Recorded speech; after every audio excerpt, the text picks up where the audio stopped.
vorbim de fair play. Alături de noi se află și Oada, care va testa acești sportivi. Cei care sunt găsiți prinși cu substanțe interzise sunt scoși pentru 4 ani, conform legislației OADA, iar a doua oară pe viață. Fiindcă sportul înseamnă sănătate, cum zicea Pierre de Coubertin, inițiatorul Jocurilor Olimpice Moderne. Tăresc mușchii din cauza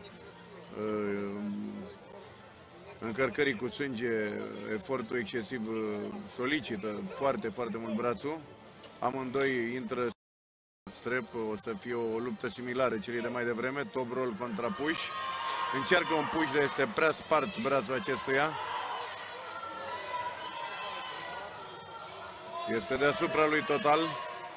E foarte, foarte greu să revii din poziția aceea. Câștigă Feaeru, și pleacă spre finală.